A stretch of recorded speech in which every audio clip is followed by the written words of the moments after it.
So I don't feel we should punish SAC because Adam is here every single Tuesday. Number two, this resolution isn't just about money. It's about supporting an event and an organization with an 11-year history that has clearly made an impact on campus every single year. I mean, they raise thousands of dollars for Mott's Children's Hospital. They sell out Hill Auditorium. I think that we as an organization and as a student government can play a role in not only funding that event, but also contributing our time and our manpower and our resources. Like Adam said, it's roughly a week and a half away. 1 week. 1 week away. This is a perfect opportunity for us to state our support for this event and get involved. And I think Adam has made it clear that he is more than willing to welcome us in. In addition to that, you know, many people would argue that student athletes on campus are in many respects isolated. And I feel that if we decide to simply throw this into the pile of BPC or CSC applications, we're doing a disservice to athletes. I feel that over the past 2 years that I've been on MSA, we've rarely had a SAC representative ex officio be here every week, and the fact that they've shown interest in us, I feel that we need to return the favor and show a reasonable interest in them. Thank you. Sahib. Okay, so as BPC chair, I have a lot of issues with this resolution, and Vishal alluded to a lot of them, but it certainly threatens the legitimacy of our funding bodies. It's an unfair advantage to SAC. SAC is a VSO. SAC needs to understand that there are 3 funding cycles. They were aware of the first one, from what I understand. I did speak to Adam, actually. This is no offense to anyone on the planning committee, anyone in SAC, any of the office resolution. I think this is a great event. I've actually seen it many times. It's fantastic. But in addition to that, if you look at lines 12 through 16, if we are holding this in the same regard as any of the organizations that apply to PPC or CSC, the information here is very vague, for lack of a better word. Costs include, but are not limited to, 4,200 and so on and so forth. I have miscellaneous event day expenses, additional space expenses. The info that student organizations have to give on the funding application is very specific, and the budget is explained in a very explicit manner.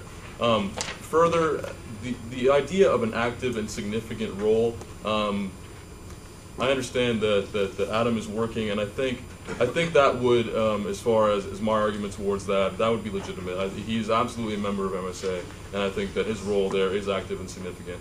But other than that, they are a VSO. They have the ability to apply to MSA, the ability to apply to our next deadline, and they'll get reimbursed. The fact they missed the first deadline and are now applying through this, I don't think gives an advantage. I don't think it allows other groups to really utilize any kind of fair. This is just unfair, in my opinion. Will you yield for a question? Yeah. Oh, I got one.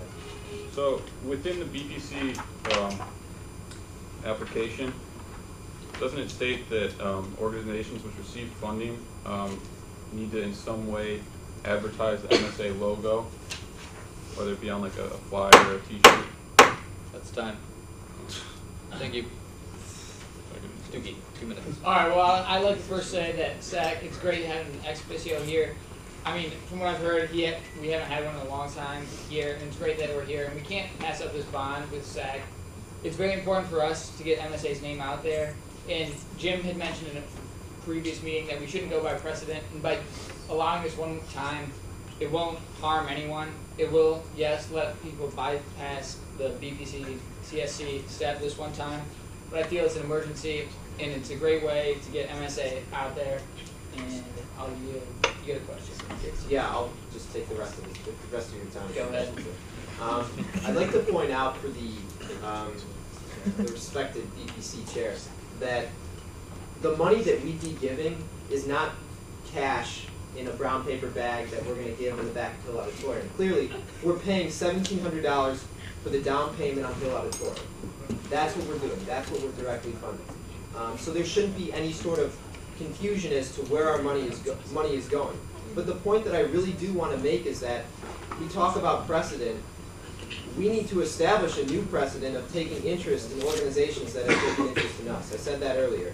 And again, this money is more, or this resolution is more than just a down payment on Hill Auditorium. It's stating our support for an event that affects a specific sector of campus that they've been working on this all year. And Adam has diligently come to every one of our meetings when he really doesn't have to. And with that in mind, I feel that we should do him this favor. Obviously, it would have been better had he applied for BPC funding. But in this case and in this instance, I think we do need to support our fellow colleague in this resolution. I have a point of information for the BPC chair. Am I? Yes. If I understand the issue that's going to come up here, all of the mock-up t-shirts, flyers, advertising, and such have already been printed. Per BPC funding requirements, MSA logos have to appear on things that are sponsored by MSA. Would the fact that they cannot retroactively put the logo on all of the already printed, created, etc. materials stand in the way of their getting funding from BPC in any way, shape, or form? No, and here's why. That is not a policy that we implement to actually review the application itself. It does not determine your funding allocation. That is a policy we use to follow through for our purposes to actually have our name on an event that we have funded, but it in no way affects the money that a student organization gets. So even though the event has passed, and a lot of groups, let me say this as well, do apply retroactively, that's perfectly fine. If you, and I have also been in contact with Mike Sears, and our logo is already on the T-shirt, just in case we do get the money. So There's that. free advertising. Point of Either information way. for the engineering representative. Yes. How is that relevant if all they're asking for is the down payment for Hill Auditorium? The relevance here was that people keep somehow citing the issue that they are afraid they won't be able to get money from BPC, and the implication I got when Adam was cut off was that he was concerned about his ability to satisfy the sponsorship rules of BPC. And I wanted to clarify that those are not an issue in this context, and from my understanding, if I can actually throw another point of information to the BPC chair, even though I think it's sort of been answered, is there anything in any way, shape, or form Has point of stopping? information to go to the chair. The chair may defer as he chooses. I'm sorry. So, point of information to the chair, which I hope you will defer to the BPC chair. I may. Is there anything in any way, shape, or form stopping SAC representatives from getting money out of BPC for this event? No, there's not. And with that, we'll carry on. Zuck, you have 2 minutes.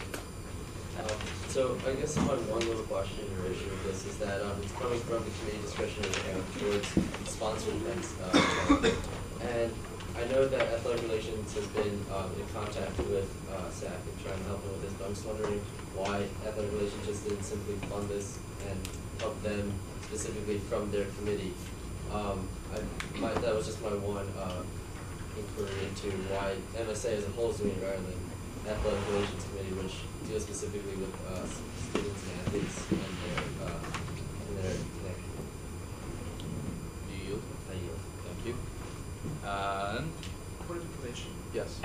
treasurer, but regardless of how you stand on this, should this be going to sponsored events or should this be going into the athletic relations committee budget? My take on this was that it should, because there has been collaboration between SAC and Athletic Relations, that it should have been included in the budget request form. The fact that it wasn't, I still think it would be okay to come out of sponsored events. Good. And with that, Lynn, 2 minutes. All right, well, just gonna have a couple points home. First off, Adam is an ex officio member, excuse me, SAC is an ex officio member of this assembly. They are a part of this assembly, and they're here for us to collaborate with. We collaborate with a bunch of other of our subsidiary student governments all the time, Global VLSU being the more pertinent example that we've had recently. The fact is, we didn't have Global VLSU or the subsidiary student governments go through BPC or CSC to fund that event. We passed a resolution right here through this assembly that gave them money to do that. This is the same thing. These are members of their assembly and subsidiary student governments that are not student organizations. They are subsidiary student governments that we do not need to treat. That we should not treat like just another student organization that applies for BPC funding. The fact is, we're here to collaborate with them, to work together with them, and that's why I urge all of you guys to consider that this is a student government that works very closely with MSA, that sends someone here that we should be supporting here. I'll yield for questions from 12 hands that are up. I'll start with